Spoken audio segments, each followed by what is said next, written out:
piektdiena, un mēs kā reizi ripinamies te pa globusu, mēģinam saprast, kur tad pieturēt, kuru zemi šoreiz papētīt tuvāk, un kā gadījās, kā ne.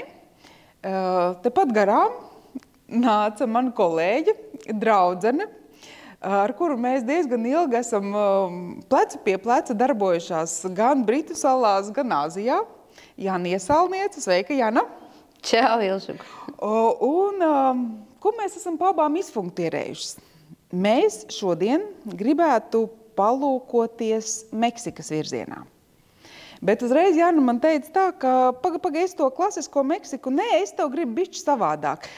Teikšu, kā ir, man īsti starpība klasiskā, savādāka Meksika šobrīd varbūt nespēlē lielu lomu, jo pat es tur neesmu bijusi. Un ja man ir jāsāk ar kādām asociācijām, tad, lai cik varbūt tas amizanti neizklausītos, pirmais būtu seriāli. Nu, tad arī tu teici, droši vien Tekila un Sombrero. Varbūt, jā, Mehiko pilsēta. Nu, varbūt tāpēc, ka tās nosaukums ir gandrīz tās pats kā valsts. Un tā ir kā tev, Jana? Ar ko tev asociējas Meksika? Vispirms es brīnos, kā tu tur neesi trāpījusi ar savu gadu pieredzi, reķinot, cik ilgi mēs te purinamies pa pasauli ar grupām. Bet, nu jā, man tas stāsts sākās tā, 2008. gadā es pirmoreiz aizbraucu uz Meksiku, atbraucu atpakaļ un skaidri un gaiši latviešu valodā pateicu, Jāni, vairāk es uz turieni nebraukšu. Tā bija man pirmā un pēdējā reize. Ja, es ceru, ka to nedzird mana dvēseles māsa vietējā gida Marta Dora Meksikā. Un, jo es līdz šim neesmu atzinusies viņai par tiem iemesliem, kāpēc tas tā ir. Bet, nu, pirmais no tiem bija virtuve. Nu, līdz šai dienai es tur esmu nepāēdusi. Nav tas mans, ne, galīgi ne.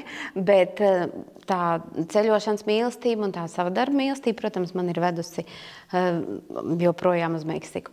Kad es atbraucu toreiz 2008. gadā, es Jānim teicu tā, tur es vairs nebraukšu, to pirmīti tur ir pa daudz, un tā Cancūna, tas ir viens kurorts, priekš kam tur pērties, un tas nav vajadzīgs, un, protams, tie klasiskie maršruti ir uz Jukatans pussalu, vai, teiksim, uz Cancūnu vai uz Acapulco, uz rietumiem, bet es teicu, es tur esmu izandējis, ka vajag braukt uz ziemeļiem, tur augšā, virzienā uz Amerikas pusi. Tur ir vispār tāda zona, kur pulkstenis apstājās un bumba pret kalnu ripo un kaktus rozā krāsā. Un vispār tur ir tādas bijušās galvaspilsētas. Tur vajag braukt, tur ir kaut kas interesants. Nu, es nezinu, vai Jānis tāpēc to maršrutu uztaisīja, vai tāpēc viņam tas āķis lūpā un interesi radās. Bet pagāja gadi, un 2016. gadā Jānis man uzrunāja, viņš saka, tev jābrauc uz tiem ziemeļiem tagad ir. Nu, es pārmetu krustu un domāju, nu, braukšu, protams, interesi jau vienmēr ir mums. Tu pati zini, kā mēs gribam braukt, ja? Un es esmu strēlniece, man tik padod. Un tā, tas notika 4 reizes, Impro ceļotāji ir vēsti uz turieni. To maršrutu sauc par apbrīnojamo Meksiku, un tas ir kaut kas ļoti, ļoti īpašs. Un es domāju, ka es esmu šodien privileģētā tādā situācijā, jo es varu pastāstīt kaut ko ļoti interesantu. Nevis to, ko, teiksim, var izlasīt grāmatās tā vienkārši vai aprakstos, nu ļoti mazs procents aizbraukt uz tiem ziemeļiem. Viss, kad ielido Mehiko, labi vēl paskatās Teotikvānu vai ne. Bet tad brauc, jā, kā es teicu, vai uz Jukatanu, vai uz Acapulco, un tās laikam nav tas, ko būtu jābrauc pēc tādas smeķa, Meksikas smeķa. Tad ir jābrauc uz ziemeļiem. Par to mēs šodien varam runāt, jā. Labi, par ziemeļiem. Tad man tagad, lai mēs tā varētu ģeogrāfiski pozicionēt Meksika, Centrāla Amerika.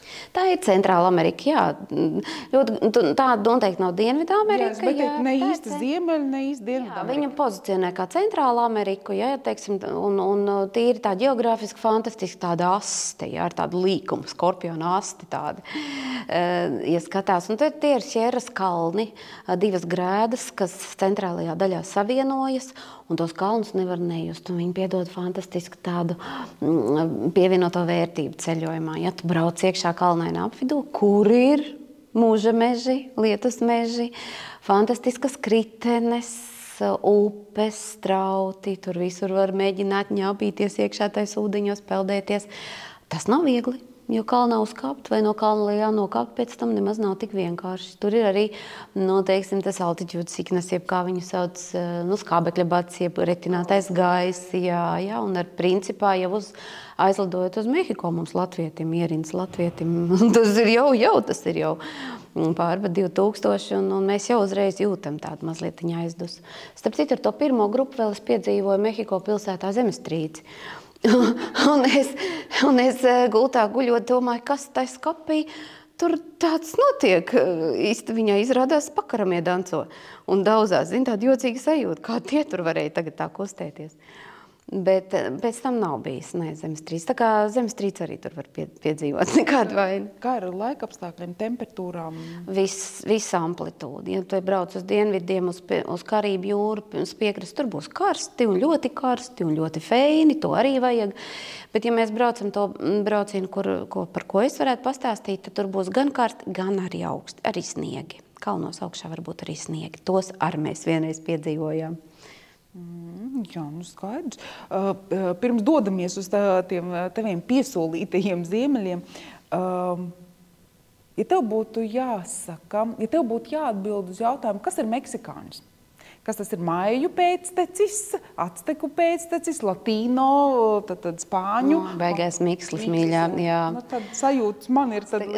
Jā, definēt, kurš no tām indiāņu ciltīm tur vairāk dominē, tagad mūsdienās ļoti grūti, jo no 1500. gadiem tur jau ieņāpījās iekšā spāņi, asimilējās principā visiem šodienas meksikāņiem, ja taisītu DNS, tur viss ir spāniskais, jā, to vairs nevar izkristalizēt. Jā. Es nezinu, uz kādiem džungļiem jābrauc pie kurām ciltīm, lai tur teiktu, ka tur nekā nav no spāņiem. Jā. Tas ir labi, tas arī nav labi. Es vienmēr saku, skatāmies no otras puses, tas ir impulsiņš attīstībā tomēr, un viss kaut kas, nevar tā tik pateikt, ka tie kolonizācijas laiki bija tikai slikti un ar sliktu atnāca. Bija jau visādi šausmas, ko mēs tur uzzinām, ko tie spāņi tur ir darījuši, arī šī ceļojuma laikā.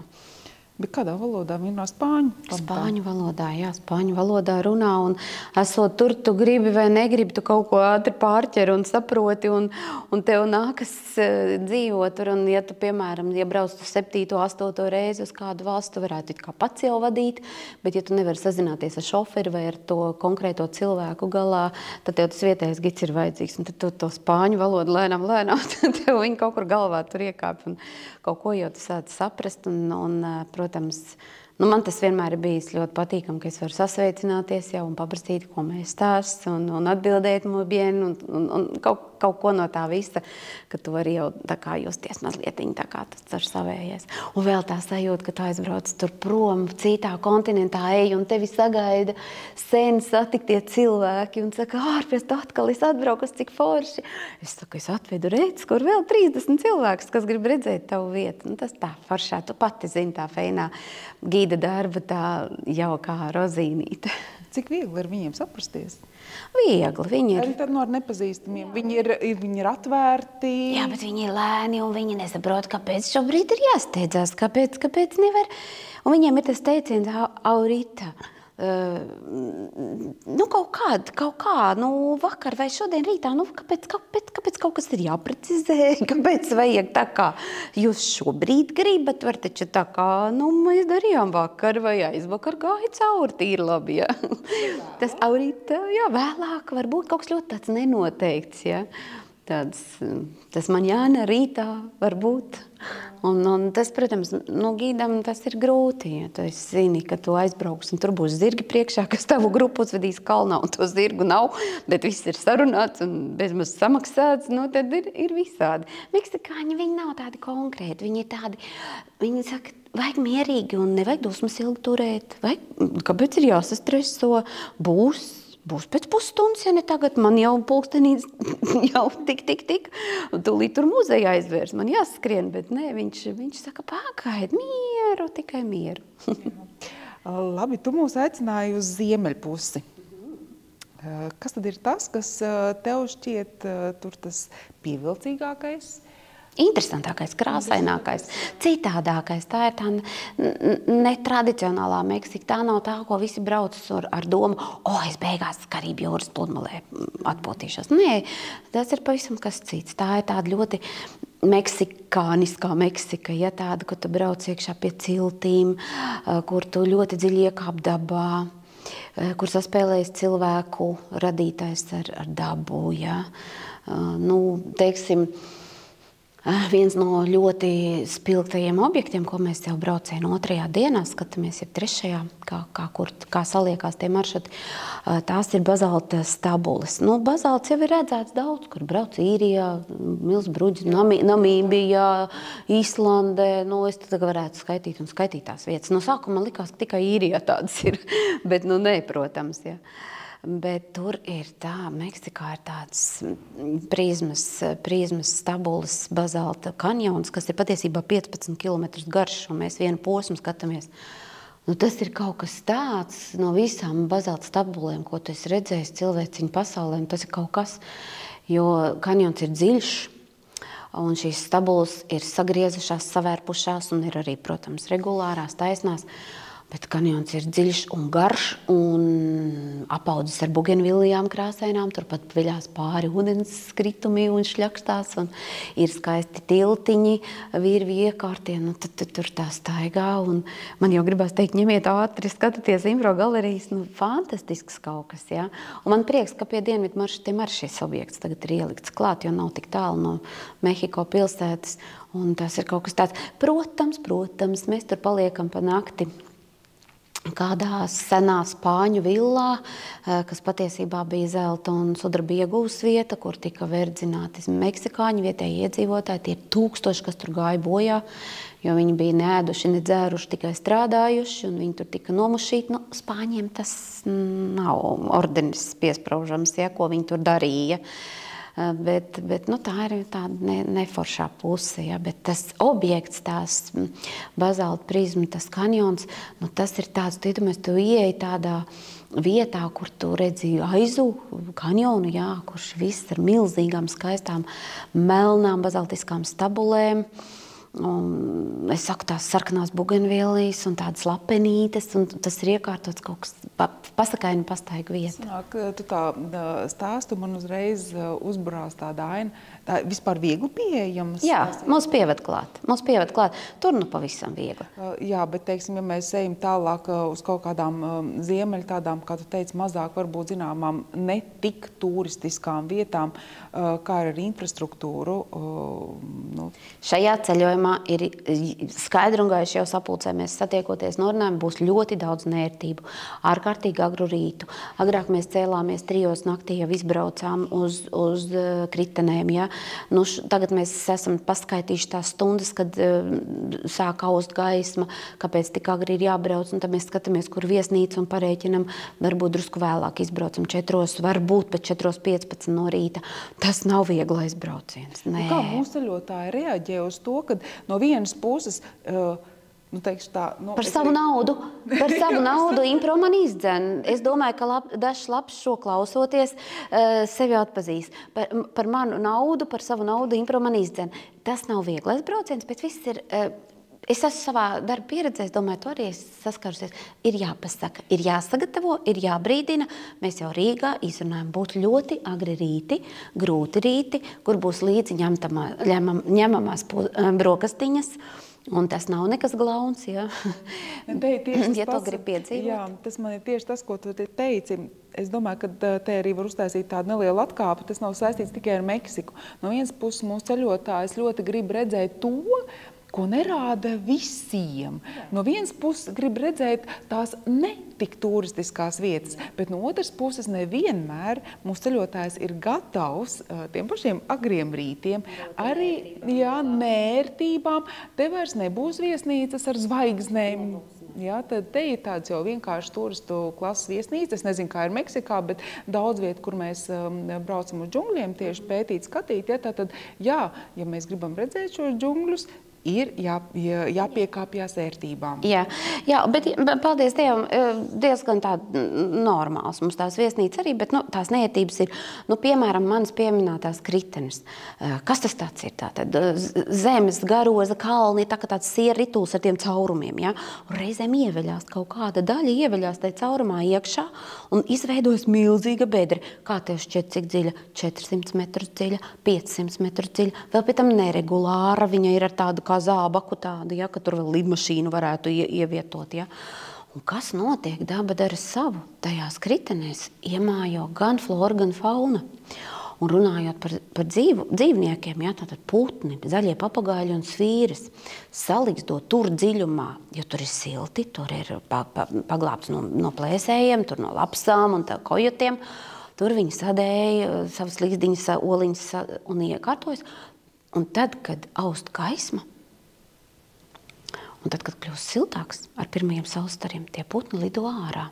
Un to mirkli ieraudzīt, kad viņi lido ārā, viņi nelido tā kā torpēdas vertikāli, viņas riņķveidā pa to kriteni uz riņķi lido ķērgdami, zaļie papagaļi kliedz. Un svīris, tā viņu dziesma nav aprakstām, viņi visi tādā virpulī, ne jau viņi riņķo, palēnām, drusciņā augstāk. Un mēs esam sasēduši, mēs esam pa nakti trijos gājuši ar lukturīšiem uz pierēm, ar telefonu gaismiņām, apmēram 580 pakāpienus kāpuši augšā lejā, nonākuši līdz kritenei, apsēdušies tumsā un zinām, ka jābūt klusiem. Mēs sēžam klusumā un gaidam, ka tā saule ausīs. Un tas ir jāsagaida. Citam augsti, citam karsti, cits sāk kasīties, cits grib to kafiju savu termosā izcert. Palēnām gaidam. Un tad parādās pirmie saules stari, tad tu redzi atplāsmu, un tad tu sāc dzirdēt čiepstēšanu. Drusciņ, un tad arvien vairāk, un tad viņi nāk augšā. Tu zini, 1 gadu nemaz tā nenāca. Un tad es pati biju ļoti tāda, vīlusies, un es domāju, ārprāt, mēs esam atnākuši. Un uz to otru kriteni mēs braucam, un tur arī jākāp 550 pakāpienu lejā, un pēc tam augšā. Bet ja tu to gribi piedzīvot, tad tev tas ir jāizdara. Nav tur lifta. Ja, bet tas ir kaut kas tāds, ko ir vērts braukt. Ja. Un tad ir jābrauc uz ziemeļiem. Tas ir tas brauciens, par kuru es gribu pastāstīt. Jā, tas ir būtībā tie vairāk tādi unikāli dabas objekti, kas varbūt citviet Meksikā nav. Kanjons, kritenes, tu arī minēji džungļus? Džungļus. Tad, piemēram, ir iespēja braukt džungļos iekšā kalnu džungļos. Tātad ir gan kalni, gan tātad... Tas tā kā filmā Indiana Jones, jā, apmēram 2000 metru virs jūras līmeņa, 1800 un džungļi. Džungļi visi kalni apauguši ar zaļo masu, necaurbrienamu. Un te es gribu pieminēt vienu ļoti interesantu vīru, Edvards Džeims. Viņš bija, kas viņš bija? Oficiāli viņš bija angļu aristokrātu dēls, dzimis 1906. gadā, bet vēsturē ir momentā atrodam, ka viņš visticamāk bija karalienes Viktorijas dēla, karaļa Edvarda VII. Ārlaulības bērns. Lūk, un viņš tika piekristīts šim karalim kā krustdēls. Bet, protams, karalis acīm redzot zināja, ka viņam kāja ir paslīdējusi, ka tas varētu visticamāk būt viņa dēls. Un viņš viņu pieņēma kā krustdēlu un, protams, visu atlikušo dzīvi finansēja. Viņš bija ļoti pārticis, šis kungs Edvards Džeims. Un viņš bija arī ļoti netradicionāls, gan savā seksuālajā orientācijā, gan savā domāšanas veidā. Viņš bija ne tā mākslinieks, ne tā brīvdomātājs. Viņam bija ļoti interesanti draugi. Un viņš bija seriālists. Un viņš bija arī pasaules ceļotājs. Viņš nonāca, protams, arī Meksikā, loģiski. Viņš nonāca Meksikā, bet viņam nepietika ar Mehiko vai Čivāvas pilsētu. Viņš devās šajos džungļos, kalnos iekšā. Viņam iepatikās viena vieta, kur džungļos, kalnos tek pāri klintīm upes, strauti, un tur viņš iekārtoja dārzu. Šo dārzu sauc Las Pozas dārzs, un tā ir kaut kas tāda brīnišķīgā neiespējamība. Mēs tur džungļu vidū iekārtoja. Jā, viņš pats, protams, to nevar izdarīt. Viņam bija palīgi, viņš finanses viņam bija fantastiskas, un viņš nostrādināja vietējos meksikāņus, kuri stiepa, cementus, ķieģeļus, viņš tur būvēja kaut ko fantastiski, nereālu. Vajag iet internetā skatīties tās bildes, jo tas ir kaut kas neiespējams. Tas ir kaut kāds muģeklis džungļos, kaut kādiem trepītes, kas ved nekurienē, kaut kādi. Es nepat nemāku apstāstīt, bet mēs, kad tur ierodamies, tad cilvēks saka, ak, Dievs, uz kuru pusi iet, pa kuru taku, tur pat ir iespējams arī papeldēties, ja tik ir tas atļauts, tās pati baseini atver. Tie dabīgie upju baseini, tā arī kritenēs. Nu, lūk, un tas ir kaut kas tāds, kas, ko ja tu saki, teiksim, džungļi un kalni, tad šis Edvards Džeimss ar visu to savu netradicionalitāti tur ir uztaisījis kaut ko tādu, kā lai saka, iespējamo, ja? Cilvēkam neaptveramo. Liela platība, 36 hektāri viņam piederēja, un tur viņš ir izpaudies. Teiksim, tur saspēlējis koks ar betonu, ar ķieģeli, ar krāsām, ar kaut kādiem ziedu atveidiem, kuros var iekāpt, var uzkāpt, var neiekāpt, var paskatīties, tur ir bīstams takas arī. Tur mēs arī klejojam un skatāmies. Ja? Kas ir mūsdienās ar šo dārzu? Turisma objekts mēs staigā, viņam nebija pēcteču. Jā, bet mēs tur izstaigājam, tas prasa kādu 1,5–2 stundas, skatāmies, kā mums ar laikiem, protams, ir parasti 1,5 stundu, ja. Un viņš nostrādināja šos meksikāņus, visiem bija jāstrādā kailiem. Kāpēc? Dievs viņi zina. Kāpēc kailiem? Bet, tur tā mītiskā puse ir tik ļoti neizzināta, un kas viņš vispār tāds bija maz saprotams, ja? Bet tas dārsts arī pierāda, ka viņš pats bija nesaprotama personība. Bet kaut kas ļoti interesants, kaut kas ļoti netradicionāls, kāpjam busā braucam tālāk, paskatījāmies. Ar augiem, floru, faunu mums saprotama, jeb arī tāda džungliska, kā kurā vietā? Jā, bet, protams, tās ir āgaves, kaktusi, tūnes augļi un vai viss kaut kas, avokādi, tur viss aug, ja, tā ir tāda vide, kur jau arī vienā posmā, jo tad Meksikā ir arī tūkstnešainās joslas, tur neaug nekas, tikai kaktusi un sukulenti, protams, un ir tādas mītiskās, tādas absolūti nesaprotamās tūkstneša joslas, kur, kā es jau minēju, kur pulksteņi apstājas un kaktusi iekrāsojas rozā krāsā, un tur arī mēs esam, tur mēs arī pabraucam un paskatāmies to interesanto. Tā kā tas ir tāds brauciens, jā, un tas arī nenotiek katru gadu. Mēs katru gadu nemaz nevaram tā norganizēt to braucienu. Daudz tur ir interesanti, kas tur klejo pa šādām džungļiem. Nē, mēs esam ļoti bieži vieni paši tur, kas ir milzīgi pievienotā vērtība. Milzīgi pievienotā vērtība. Mēs braucam uz Ojuelas pilsētiņu, kas ir, teiksim, mirusī pilsēta, jo spāņi tur atrada dzīslas, āderes, sudrabu, zeltu un savā laikā, protams, arī nodarbināja meksikāņus, tā ieguvēja, izbūvēja dzelzceļa līniju, kas izved to visu, bet mūsdienās aizbraucot, mēs tur esam vienmēr vieni paši. Man nav gadījies tur nevienu citu ieraudzīt, bet tas ir tik interesanti. Pirmkārt, nokļūt uz turien.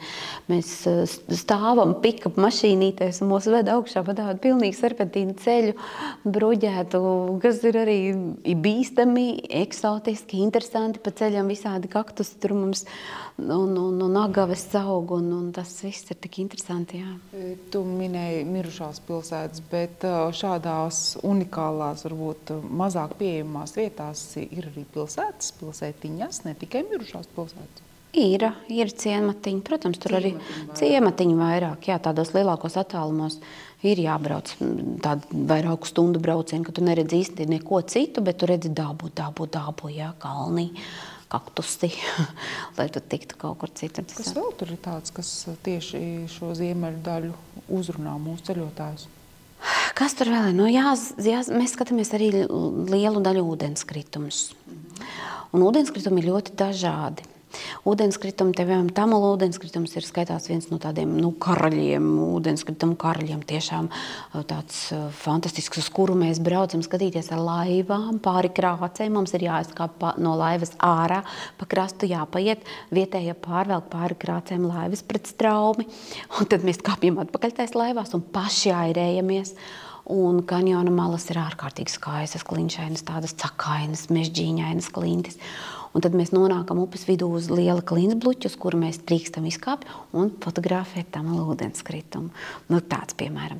Tad vēl ir mikas ūdenskritumi, kas varētu tikt dēvēti tādi plitvicīgi, tādi mazlietiņi, kur viss tur ir kādi septiņi pakāpieni upē, ja? Un tur mēs arī gājām pēdējo reizi pa tādām eksotiskām iekārtām, takām pāri šiem ūdenskritumiem, pa tiltiņiem. Tur var lekt šīs 7 kaskādas izlekt, kas ir ļoti ekstrēmi. Ir man bijuši cilvēki, kas lec un saka, tu nolec un no 7 metri kaskādē iekšā un tu nevar sagaidīt, ka tu iznirs ārā. Bet, nu, protams, ir vēstis un tevi izceļ ārā tas ūdens, ja, bet vienalga tas ir. Bet tas ir viss tik forši, tas ir viss tik feini un ekstrēmi. Pāriet pāri, jo tādam tiltiņam liekas gan ekstrēms. Jā, tur ir tie daži tiltiņi ir viena dēļ platumā un tev jāturās pie malām, ja, pie virvītēm un ļoti ekstrēmi. Pēdējo gadu mēs, kad gājām, un es tāpat teicu, Jāna, kur tu esi? Tev visur ir jāiet, tev kāpēc tev šiten bija jāiet par šo tiltiņu? Pēc tam gandarījums ir fantastisks. Ļoti. Nu, tas ir, nu, jā, un man pa priekšā iet cilvēki, es vienmēr eju pēdējā, lai es zinu, ka viss ir kārtībā, man cilvēki iet pa priekšu, un es domāju, lūdzu, turamies uz šī dēlīša. Lūdzu, turamies, esam mierīgi, un tad, kad es pati nokāpu no tā tiltiņa, liekas, halleluja, svētā Gvādela upe, tu biji ar mani un maniem ceļotājiem. Nē, tas ir tāds ļoti tāds feins. Izklausās, ka Meksika ir arī ūdenskrituma zeme. Jā, un tad vēl viens no ūdenskritumiem ir tāds, kur mēs kritenē peldamies, un kritenē gāžas iekšā kalnu upe, radot milzīgu straumi. Šajā kritenē var iepeldēt tikai, nu, principā tikai pa zem salu. Un to mēs arī darām. Lai tu varētu tur iepeldēt pret straumu, tev ir gar striķiem jāpievelkās, jāievelkās iekšā. Bet tas viss ir tik feini, tas ir tā kā, nu, piemēram, es neesmu to darījis nekur citur pasaulē. Protams, ja brauc uz to pašu manis pieminēto Kankūnu, tad tur ir Ixkerets parks. Tur līdzīgi var pa vienu pazemes upi peldēt, arī pie virvēm turoties, bet tas nav tas. Tā ir ūdeni, kalnu upe, augsts ūdens. Nē, labs, jā, labs, nē, mums nē, nu, vienīgi tur vajag ūdenšķības, jo, nu, tur ir akmeņi un klintis, un nu, sevi ir jāsargā, ar sevi ir, kā saka, jāskatās, kur tu to kāju liec, bet tas viss ir tā, es gribu teikt, forši, tā ļoti jauki. Nav tā, kad mūsu ceļotājs sabīstās, man tā kā pa bailīgu. Ir, kas nobīstās, bet es vienmēr saku, daram. Jo, piemēram, ja es palaicu vēl uz priekšu uz Vara kanjonu, par ko mums noteikti ir jārunā, tur ir kādreiz garākā zipline. Pāri kanjonam. Man liekas, man šķiet, ka tagad vai nav Dubajā garākā vai kaut kur citur, bet tie ir 2,4 kilometri un tas 2 minūšu lidojums. Bet saproti, cik cilvēks es esmu pierunājis. Nu, ja tā ņem priekš, ka man to vajag. Nu, man neviens par to konfektu neiedos. Bet cik es tur neesmu iesēdinājis cilvēks, es saku, nu, lūdzu, brauc. Nu, kāpjam, izmēģinam, ja? Un arī tādus, kas no augstuma baidās. Un neviens man nekad nav teicis, kāpēc es to darīju. Jāna, kāpēc jūs mani pierunājāt? Viss ir tikai apkrituši ap kaut un teikšu, halleluja, paldies, kāpēc es to izdarīju? Paldies, ja? Nu, tas ir kaut kas tāds, jā. Un ar vienu grupu bija tā, ka mēs ar to ziplēnu laidāmies mākoņos. Mēs bija jālec, jā, un tas ir kritums, no sākuma tas ir riktīgs kritums, jā, tā kā bezdipenī. Bet tas izkrītot cauri tam mākonim, tu ieraugi to kanjonu, tas ir kaut kas tiešām tāds ļoti. Jā, nu tad ūdenskritumi, kritenes, kanjons. Tu vēl minēji, tad mēs jau sākām runāt par kanjonu. Jā, tas ir Vara kanjons, tas ir lielāks par Grand Canyon, Amerikas lielo kanjonu, jā. Viņam ir tādi 6 milzīgi grāvji, pēc izmēriem lielāks, un tas ir kaut kas tāds, nu, viņu sauc par Vara kanjonu, jo Vara krāsā, un tas ir viens no dabas brīnumiem, protams, un ne jau visi tur aizbrauc augšā uz ziemeļiem, tas tiešām ir patālu. Nu, diezgan augšā, jā, nu, kā mēs braucam, var teikt, nedēļu augšā ar autobusu, protams, pa ceļam, pa dienām skatoties katru dienu kaut ko, bet mēs tik braucam un pat vairāk kā nedēļu, katru dienu kaut ko skatoties, bet tas ir tas, kas ir jāpiedzīvo. Nu, pāris reizes mums ir snidzis, kas apgrūtina, protams, ja, tātad gadās, ka ir arī sniegs, un autobusam tur pēkšņi neuzrodās, ne tās, kā viņu sauc, radzes un ķēdes neliek neviens. Un tas ir tā, un vēl pie tam tā ir, teiksim, vieta, kur es esmu glābusies šoferā, vamzī ietinusies, un no tās vietas man no visiem ceļojumiem es tā kā tāda čunčala bildēs izskatos, jo es savēlkam visu, kas vien ir iespējams vispār dzīvē. Un tad, es neatteicos no šofera piedāvātā vamža, riktīgi tāda, es nezinu, vateņa, ja, un kapuce, un šalles, un visu paņēmām, jo, bija augsti šausmīgi. Mēs neviens tur nebijām gatavi, ne vietējā gīdene, ne arī turisti, kā mācējām tā ģērbāmies, bet... Bieži tās laiks ir? Šad tad gadās, jā, un īsti gatavs tu tam nevari būt, jā. Tad nākošās reizes vienmēr esmu brīdinājis cilvēkus, ka var gadīties, ka būs ļoti augsti, jā. Bet tie ir tādi cilvēki, pie kuriem mēs braucam, tā ir maras cilts ļaudis, un ieraugot viņus, kā viņi tur ir saģērbušies, tad mazliet kauns sametās, jo viņi tais savos lindrakos un apmetņos un tādās pašaustās villainēs, un ne viņiem tur cepures, kaut kādas mitas ir, un bērnus uz muguras uzsējuši, tad šķiet, ka, varbūt nevajag tur drebināties, ja? Jo viņi dzīvo alās, patiesi alās, ļoti daudz dzīvo alās, joprojām mēs šur tur tiekam arī pie viņiem ciemos ieejam, un viņi skaitās pasaulē naskākie skrējēji, jo viņiem ir bijis vienmēr jāskrien pa tām klintīm augšā lejā, un viņi pat ir piedalījušies kaut kādās sacensībās, pasaules skrējēju sacensībās, un tur tais kalnos notiek tās sacensības. Un jā, viņi skrien tajās savās paštaisītajās sandalītēs. Viņi ir mēģinājuši Nike botiņās piedāvātajās skriet, tur nekas nav sanācis, viņam tā pēda nav, nē, to viņš nav varējis. Un, tā ir arī tāda fantastiska pieredze, jo redzot, ko viņi tur darina ar savām rociņām, tur ir tādas mežos pīnijām līdzīgas priedes ar ļoti garām skujām, no tām skujām viņi pin groziņus, trauciņus, cibiņas ar vāciņiem, dubultas, vāzītes.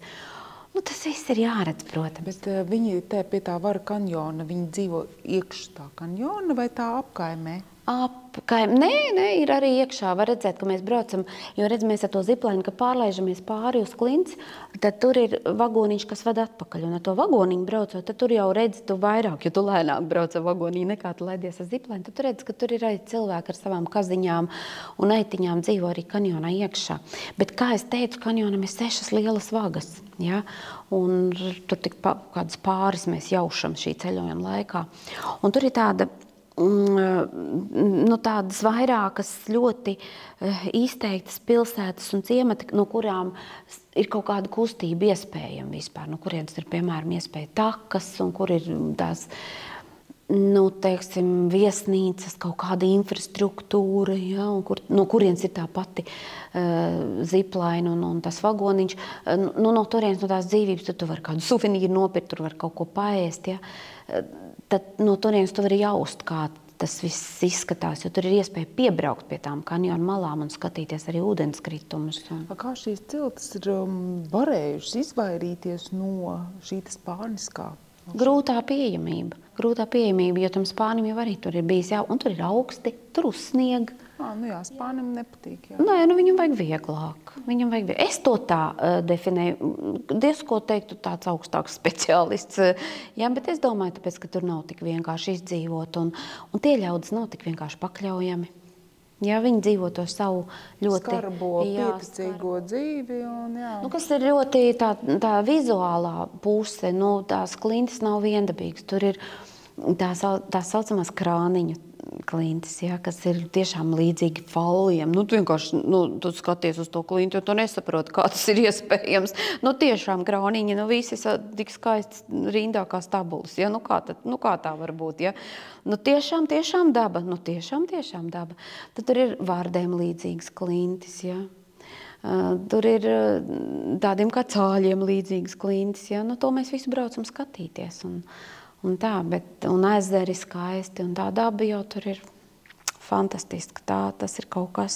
Daudz tādas ciltas tur ir kaut kur tā nomaļas. Tādos ciematiņos, tādos apmetnēs, un neko daudz, jo mēs viņām netiekam klāt. Jo viņi ir pārsvarā alu cilvēki. Viņi ir, bet tās alas mēs tiekam pāris vietās, un mūs ielaiž tais alās iekšā. Nu tā. Nav tā, kad šur tur, kad aizbrauc uz džungļiem vai uz kādām tādām nomaļākām vietām vai ciltīm, ir tā, kad nereti rodas tāda sajūta, ka tas it kā cilts pārstāvis šeit atnāk tā kā uz darbu pazīmēties. Viņš te patēlo, kā viņš te skarbi dzīvo, bet pēc tam iekāpj Ferrari un aizbrauc. Ne, galīgi ne. Tur tu Ferrari neieraudzīs. Un tur mēs redzam to ikdienu, kad kāds ir tas pavardiņš, kur tur tā zupiņa, tā vīriņa vārās ar to kaut kādu kukurūziņu, ja, tur iekšā, tie bērniņi ar visiem puņķainiem deguniem un viņu tās savītās prievītes pārdošanā. Ne, galīgi ne, to nevar notēlot. Tās ir īstas mājvietas. Mēs pat paveram durtiņas, tur tādas kā būcenītes tajā alā, kur ir gultiņa. Nu, tur siltumiņš tāds. Nē, tas nav notēlots. Tas nav uzspēlēts priekš ceļotājiem, turistiem. Nē, noteikti nē. Un tad jau vēl man jāpiemina tas skaistais brauciens ar vilcienu. Tur ir tāds vilciens, Elčepas vilciens, kas vēd cauri šī te Vāra kanjona ļoti skaistām vietām. Un tas vilciens brauc tā kā mašīna pa kalniem, tā kā pa serpentīnu. Tās sliedes ir izbūvētas. Tagad tas vairāk ir turistu vilciens, un tas ir kaut kas fantastisks braukt. Sliedes izbūvēs, tāpēc, ka kādreiz ieguva... Jā, uz tādas bāzes, ka vajadzēja izvest arī vērtīgas lietas no kalniem ārā, bet tagad tas ir vilciens, ar kuru mēs vienu skaistu gabalu braucam vairāk stundu garumā. Tas ir arī kaut kas sagaidām saulrietu, fotografējam, tad viņš brauc ar tuneļiem, tad viņš brauc pāri viaduktiem, pie kā viņš laižās, kā es teicu, tā kā pa serpentīnu lejā. Tu redzi, kā tu ar to vilcieniņu bija augšā, un tad tu redzi, kur tu brauksi lejā. Parasti jau sliedes tā nebūvē, bet tur ir tā kā sliedes tā kā pa serpentīnu ceļu, jā. Es redzu, ka tev tā kā staisējā parādās, ka tu labprāt gribētu to redzēt. Man liekas, ka man ir tā, ka ar visiem, ar kuriem es runāju par tām vietām, kuras neesmu bijusi, man gribas ārprāts. Kāpēc es tur vēl neesmu pabijusi? Jā, tas ir tā neredzētā un neparastā Meksika. Tas ir tas, ko noteikti vajag redzēt un braukt, ja tik ir iespēja. Jā, un vēl viens ļoti, ļoti interesants brauciens mums ir šīm maršrutu ietvaros no Mehiko, no galvaspilsētas. Mēs braucam uz biosfēras rezervātu, kur mēs skatāmies Mariposas monarha tauriņus. Tas ir kaut kas ļoti interesants. Kas ir tas interesantais? Pirmkārt, mēs braucam atkal kalnos augšā, gandrīz uz 3000 metriem virs jūras līmeņa. Un tad mēs dodamies pastaigā. Tur ir varianti. Reizēm mēs tiekam pie zirgiem, kas mums palīdz uzkāpt kalnos, un reizēm pašiem jāremšās augšā, bet tas mērķis ir redzēt tauriņus, bet tauriņus, miljonus tauriņu. Daba ir daba, nevienmēr viņi sevi tā parāda, un nevienmēr ir tā, ka mēs redzam tos visus miljonus, bet principā skaidrs ir tas, ka tā ir ļoti unikāla dabas parādība. Tātad monarha tauriņu mūžs ir vien kādi 2 mēneši. Bet tauriņi ceļo apmēram 4500 kilometru no Kanādas dienvidiem, no Amerikas Savienoto Valstu rietumkrasta un lido kā tādi apmāti, tādā kā svētceļojumā lejā uz Sierras kalniem, uz Piedras Heradas rezervātu, sastājas milzīgos maisos, tā es varētu teikt. Un tad, kad mēs tiekam daudz maz kalnā augšā uzkāpuši esam, tad mēs redzam, ka visi meži, katrs koks, priedes koks ir burtiski tā kā jaungada eglītes izrotāts ar tādiem milzīgiem tauriņu, tādiem kā maisiem. Viņi ir sastājušies fantastiskās tādās sev vien zināmās rindās, Un, protams, viņi arī lidinās riņķī, un šajā tauriņu mežā nedrīkst viņus neaiztikt, neskaļi runāt, viņus nedrīkst traucēt. Jo pēdējā laikā, pēdējos gados ir izpētīts, ka tauriņi izmirst. Diemžēl viņu šis svētceļojuma ceļš tā kā samazinās un viņu daudzums samazinās. Bet jā, šo var saukt par vienu no tādām kā kulminācijām šajā ceļojumā, kad mēs redzam monarhu tauriņus, šos brūni, balti, melnos tauriņus, dejojam riņķī mums un redzot, ko viņi ir veikuši. Ja, cik mums cilvēkam nozīmē noiet 4,5 vai 45 kilometrus, bet šie tauriņi lido 4500 kilometrus virzienā uz dienvidiem. Un mātītes deja olas visu ceļojumu laikā. Tā ir paudžu deja, tas ir paudžu ceļojums. Un tas ir prātam neaptverami. Tas nav viegli uzkāpt tais kalnos, jo mēs esam paši par sevi jau uzvesti vairāk kā 2,5 kilometrus augstumā. Un vēl ir jākāpj augšā pāris kilometrus, bet tas ir kaut kas tāds ļoti, ļoti īpašs. Tā ir viena no šī ceļojuma odziņām. Ir varbūt vēl kaut kas pārsteidz mūsu ceļotājus, vai arī kas tev ir pārsteidzis tajā netradicionālajā Meksikas varbūt skatījumā? Jā, tas tradicionālais, viņš jau nav atņemams. Teiksim, mēs braucam arī uz tekilas laukiem un runājam par tekilu, jā, jo redzi, kā ir, cilvēkam šķiet, ka tekila un kā viņi tur kaut kādas vienas kinofilmas rezultātā, kā viņu dzer tur ar sālīti uz starp pirkstiņiem nolaida un uzdzer un kā citronī laimiņu, jā. Mēs to visu izbaudam arī, protams. Mēs aizbraucam un paskatāmies, bet vēl ir jāiedziļinās, ka tekila nav vienīgais dzēriens. Vēl ir mezcals un vēl ir pulke. Un kas tie tādi, jā, teiksim, acteki absolūti noliedza alkohola dzeršanu. Alkoholu kā tādu, teiksim, destilētu viņi nepazina, to ieveda Spāņi. Viņi jau spirta dzīšanas aparātus zināja, iebraucot Meksikā, ieceļojot. Bet paši acteki, viņi to agaves sulu noturēja, viņi paspēja uzrūgt, un tad jau viņi iedzēra. Bet actekiem šāda pulkas dzeršana bija sodāma pat ar nāves sodu. Kāpēc? Tāpēc, ka viņiem bija tāds gaišzilais dievs Uici. Tas bija sadzēries, dievs būdams, sadzēries pulki, dzērmā pārgulējis ar savu sievu. Un tad teica, to jau nevar vairs piedot, un tas nekādīgi vairs nav pieņemams. Un tāpēc viņi pieņēma tos savus vietējos likumus, ka nekāda pulke netiks dzerta. Tas ir sodāms ar nāvi. Ja? Tādus viņi tur ja tu dzērumā pārguli ar savu sievu? Nē, ar māsu. Es teicu ar sievu. Piedod, ar māsu. Māsu, es jau sabiju. Tu sabijies, kā vai tad ar sievu nevar gulēt. Tu redzi, kā es nokļūdies. Pārgulēs ar savu māsu. Ar māsu, un tas nesmuki, jā. Kā es tā pateicu ar sievu jau jāguļ.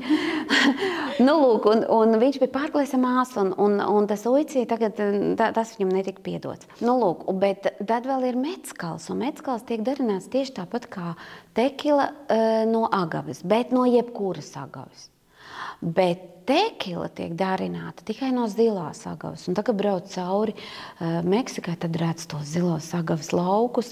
Un mēs, protams, vienmēr atrodam iespēju iebraukt kādā no darītavām un redzam, kā tas notiek. Mums tiek tas nodemonstrēts ar šo te agavas lapu. Viņi mums nodemonstrē, kā viņi tur spiež, kā tā suliņa un kā viņi tur karsē un tā tālāk. Un tad jūs atvedat vesels litrus uz Latviju? Ko tad es tev melošu, ka mēs nedzeram to tekilu tur un ka mēs nepērkam un ka mēs viņu nedegustējam. Ko viņi saka arī par to dzeršanas veidu, to sālīti? Nē, nē.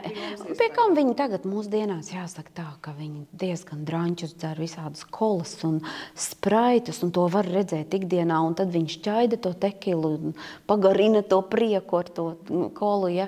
Bet mēs jau aizbraucot tomēr skatāmies tīru mantu, skatāmies, kuru no doniem mēs pērkam, ja, Don Pedro vai vēl kādu, un tad mēs to tīru mantu, un mēs ejot kalnos, šeit tad skaistos stabuļu kalnos, tur, kur pastaigājamies, atnākot lejā pirms došanās tālāk ceļā, mēs nodegustējam kārtīgi tekilu, uztaisam fēnas bildes uz kalnu fonu un tad braucam tālāk. Nu, galu galā. Galu galā. Bet nav tā, kad atvedot uz Latviju šo tekilu. Garšo vēl labāk. Garšo vēl labāk. Jā, ka negaršo vairs tā kā tur. Nekā. Tekila garšo, jā. Ja tev viņa garšoja tur, tad tev viņa garšos arī tekila. Laba tekila un štruntu neviens neved. Mēs nopērkam tur uz vietas labu tekilu, atvedam un iet. Tā kā, Uzurā. Labi, bet kaut ko arī vajag uzkost. Un saki, lūdzu, tu sākumā arī minēji to, ka tev nevisai varbūt iet pie sirds Meksikas virtuve. Jā, es par to nemaz negribētu stādīt. Nē, nevis tāpēc man nav nekāds riebums, nevajag pārprast, jā. Noteikti, nē.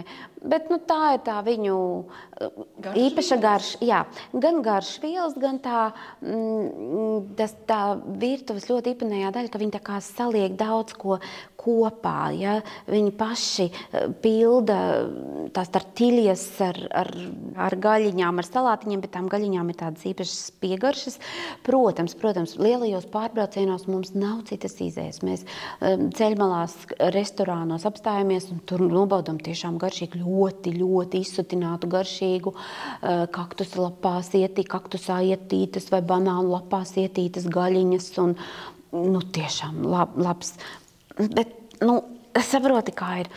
Katram cilvēkam ir plus, mīnus un stiprās, nestiprās puses, un tad šitas nebūs man stiprās puses. Pa citu valstu virtuvēm mēs būtu gatavi runāt ilgi par tām pašām Brītu salu īpatnējām virtuvēm un arī Āzijas, bet šeit tā kā...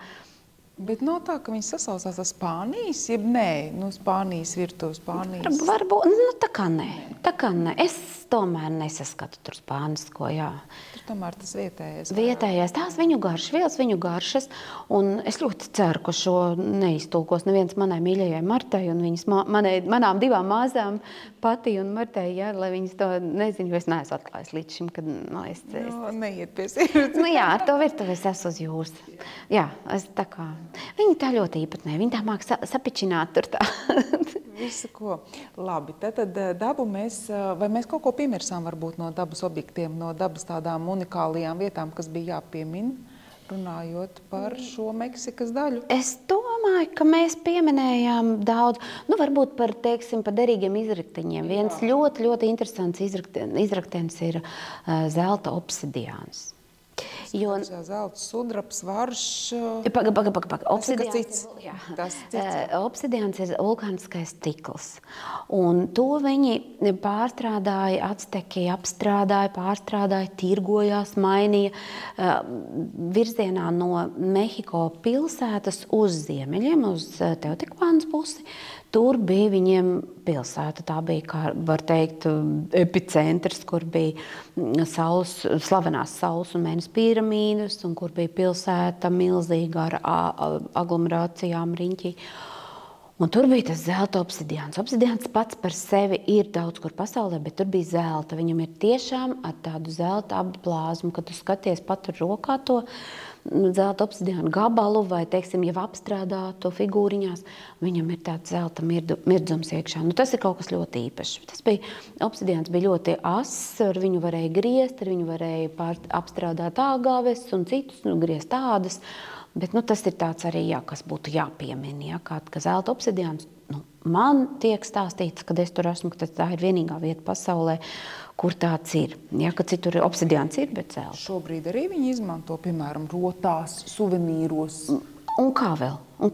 Jā. Protams, ka es arī esmu atvilkusi mājās zelta obsidiānu stāv manas plauktiņa. Protams, ir man arī.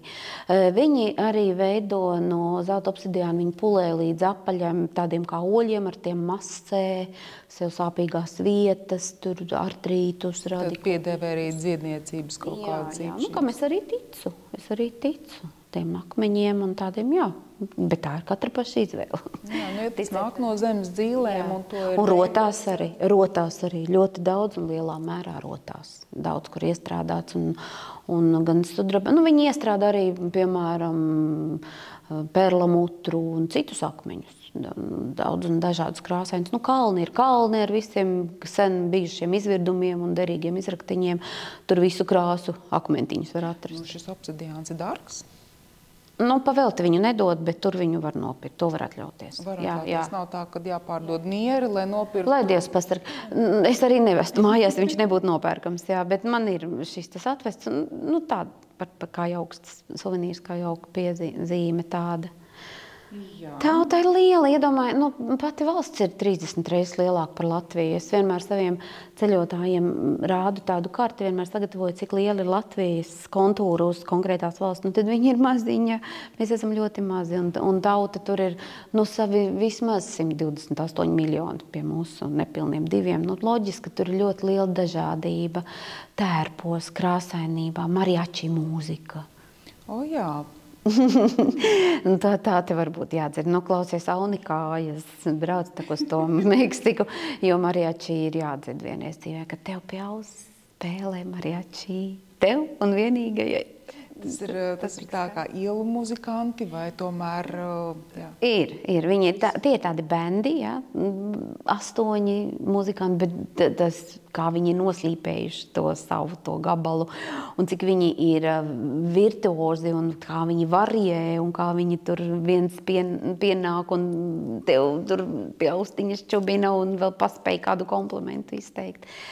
Un vēl ir tāda vieta Sačmilko pie Mehiko pilsētas. Tur ir tāds kā ūdens kanāls, kur ir ļoti īpatnējas laivas.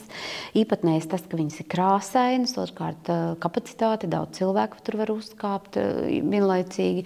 Un treškārt pēc formas tādas, kā tādas tupeles īpatnējas ar tādiem īpatnējiem galiem. Nu, tad mēs šad un tad ar grupām mums ir iespēja aizbraukt, tad mēs vizinamies, tur ir gan mielasts uz tās laivas, gan mariači uz blakus laivām spēlē, un viņi ir gatavi ielikt tavā laivā un nospēlēt pāris gabalus tev arī, un tā. Nu, tas tik feini, un tas viņu, tas sombrero, un tas tie tērpi. Es nezinu, kā to sauc, lambatrosi vai kā viņi sauc, gar vīlēm, bikšu vīlēm, tur tādi dekorējumi, izšuvumi un protams, cepures un balti krekli un tas stāja viņu. Tas ir kaut kas riktīgi mačo. Jā, tā uzreiz noraksturoja no vienas puses, varētu, bet no otras puses varbūt tam introvertējiem uz iekšu vērstiem latvietim, nu gribas tā kā Neko negribas tā patīk. Nu, veids, ka viņi tev tā blakus spēlē. Nav viņi pārāk uzbāzīgi, viņi jūt to robežu. Nē, muļķības, nu nē. Tu zini, ir vēl pirmo reizi man tas gids vietējais bija tāds Alberto, mēs viņu tevi zinām, tā kā lielo Alberto. Viņš man teica, tu zini, ir tāda lieta kā Kamasutra. Vai es atzīstu plinkšķinu, viņš saka, bet mums te Meksikā ir hamaksutra.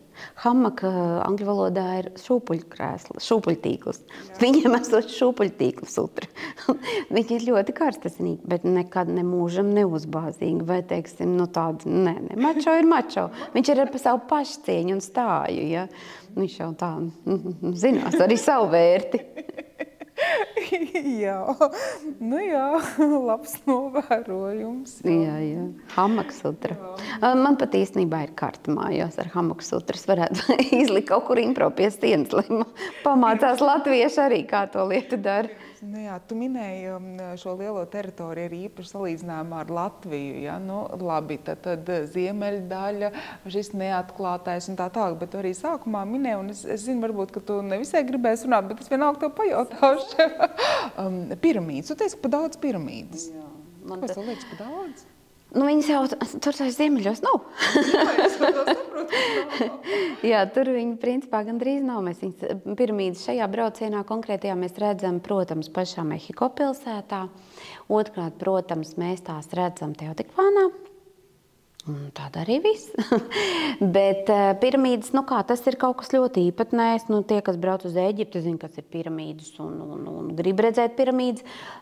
Meksikā piramīdas atšķirās to, ka tām nebija tā spicie gali. Jā, viņas bija ar, kā lai saka, plakanām virsotnēm. Jā, tā ir tāda ļoti interesanta izteikta īpatnība. Bet to ir daudz, un džungļos ir ļoti daudz arī neatklātas un neatkarotas piramīdas. Tieši tā, vai nav tā, ka tagad ar jaunākām tehnoloģijām tiek atklāts arvien jauns arī tajos pašos džungļos, kur tu saki, kur Ir tā, bet daudz kur apzinās, ka tur ir, bet neplēš nost to faunu, ja? Floru, es atvainos, neplēš nost un atstāja saprotot, ka visu nevar un nevajag pagaidām, nu, atstājam, kā tas ir, ja? Ļoti daudz kur neplēš to virskārt nost un nepēt, bet daudz kur atklāja kaut ko ārkārtīgi interesantu un vecīgu tādu, ka pat sapņos nerādījās, ka tas viss ir tik sens. Ka tas ir tik sens un ar tādām tradīcijām. Vai nu mums jau te būtu jārunā arī par tām viņu tradīcijām, seno indiāņu tradīcijām. Kas ir, zini kā, nu, arī tu vadi Ameriku, ja? Es gribu teikt tā, ka Amerikas Savienotās valstis vadot austrumkrastu un rietumkrastu, tur tā, bet es tagad teikšu tikai savu subjektīvo, ko es nekur neesmu izlasījis. Braucot rietumkrastā, mēs tomēr saskaramies ar to apstākli, ka indiāņi tika sadzīti rezervātos. Un tie rezervāti eksistē vēl tagad, un tur viņi ir. Austrumkrastā tas tā nav. Bet vai tas nav saistīts arī ar kolonizācijas veidu? Ar visu. Tie ir gadsimti. Tad Meksikā nekā tāda nav. Viņi ir izredzēti, viņi ir asimilējušies ar spāņiem. Viņi ir daudz ko nejauku pārmantojuši, tur sākot visu kaut ko. Bet viņi tur ir savā zemē, un tur nav nerezervāti, viņi nav izstumti, viņi to savu teritoriju, cik ir bijuši kāri ar Ameriku, ja? Un cik daudz teritorijas viņam ir atņemts, ja? Bet viņi ir savā zemē, un tais savās piramīdās, un viņi staigātais savos apģērbos, aizbrauc uz rietumkrastu, vēlreiz pasties, atrod vienu meksikānu tā saģērbušos, nevienu. Tad Meksikā viņiem ir tā izredzētība būt savā zemē. Jā, viņi ir palikuši, jā, lai arī kolonizēti, bet viņi ir palikuši savā teritoriālajā, etniskajā piederības. Visnotaļ tā ir, un tā ir tā pievienotā vērtība. Un ja viņš ir gribējis, viņam nepatīk tā civilizācija, viņam ir kur nolīst Meksikā. Viņam ir kur aiziet senču vietās, kaut džungļos dzīvo, ja? Nu, tur visādas labas lietas ir, Bet, nu jā, tā ir tāda man tas, ko es tās izkristalizēs, es domāju, cik laimīgs indiānis un indiāņu pēctecis ir rietumkrastā, kā viņš jūtās austrumkrastā, kur viņu apsaukā pa Meksi, viņš ir vai Meksis, vai viņš nav Meksis, viņš ir indiāns, bet viņu sauc pa Meksi, ja? Vai kā viņš jūtās Meksikā? Noteikti Meksikā indiāns jūtas daudz nesalīdzinām labāk nekā es tā domāju. Cik ilgs ir šis sarežģītais ceļojums uz ziemeļiem? 2 nedēļas? 15, 16 dienas, kā kur reiz, 15, 16. Vai sanāk arī vispār arī kā diena tiešām tādai laiskākai atpūtē? Ne. Tad pats mājās Nav. ar pilnu čemodānu tekilas un piedzīvojumu. Jā, un galva, tu iedomājies, kas tavā galvā darās, kad tu atbrauc no tā visu, ko tu esi redzējis, piedzīvojis, peldējies kritenē, bridis un gājis, kāpis piramīdās. Mēs taču kāpjam arī saules un mēnesis piramīdās. Jā, saule un mēnesis. Parasti, teiksim, kad tu saki piramīdu un saule, tad man uzreiz asociējas ar Ēģipti, kas ir pilnīgi, protams, nesaistīti. Jā, Rā un tā tālāk saules dievs. Tad sanāk, ka tur arī ir saule, mēnesis. Saules piramīda, mēnesis piramīda, Nāves salēja lielā tā, jā. Nu, tur ir fantastiski. Un tur ir saglabājies vēl arī šur tur mēs ielienam iekšā tādās kā, nu, kā viņus nosaukt vēl arheoloģisko izrakumu telpās, kur var redzēt vēl krāsojumus vecos, pat vēl apmetumus. Nē, piramīdās iekšā nē, bet blakus apkārtē infrastruktūrā šur tur var izložņāt, kur ir atļauts redzēt vēl apmetumu un krāsojumu. Nu, vareni, nu, iespaidīgi, kā tas ir bijis. Un mums jau tā Marta Dora, mana mīļā māsa, vietējā gida, viņa jau rāda arī uzskatāms materiālus. Kur mēs stāvam pie saules piramīdas, kāda viņa ir šobrīd un kāda viņa bija. Skaisti ar tādiem ļoti uzskatāmiem materiāliem. Bet viņiem ir vairāk tas priekšstats skaidrāks, tas priekšstats par to, kāpēc šāds būvs ir tapušas. Nu, mēs abas divas esam stāvējuši Stonehengā, ja, un kur ir jautājumi vairāk nekā atbilžu vispār iespējams. Ja. Viņiem ir kaut kāds... Ir, tur diezgan labi izskaidro arī, kāpēc tā civilizācija zuda, kāpēc tur vairs nekas nav saglabājies līdz mūsdienām. Diezgan labi, bet, nu, jābrauc uz turieni, nu, jāklausās. Jā, mēs jau tā kutamies. Visu ne, bet tas viss ir ļoti interesanti. tas viss ļoti interesanti. Cik es zinu, ka tavu, kā tu saki, māsa arī ir atsūtījusi īpašu aicinājumu mūsu ceļotājiem, kā ir. Ļausim paklausīties, un mēs abas varam teikt, uz Meksiku. Jā, mana māsa Marta Dora ar savu māsu Patrīciju. Mēs esam 3 māsiņas. Tad es viņai lūdzu, vai viņai ir kas, ko nodot mūsu latviešu ļaudīm, kas varbūt domā, ka varētu braukt uz Meksiku, vai viņai ir kas, ko teikt. Un te nu tas ir. Un visi laipni aicināti uz neparasto, uz abrīnojamo Meksiku. Hello, Impro Travel. Hello, Latvian people. I hope you're doing well. This is Dora from Mexico. I'm a local Mexican guy, and I've been traveling all over my country for a long, long time. If you want to come to Mexico, we are waiting for you with open arms, as the song said. Please join us in our culture, in our history, in our nature, in our happiness, for sure. Come, we are waiting for you. And be happy always. Por favor, sean lo más felices que se pueda y un buen tequila está esperando por ustedes en México. Please be happy always, and a very good tequila is waiting for you in Mexico. Labi, paldies tev, Jana, par vilinošu sarunu un tiekamies Meksikā. Paldies visiem!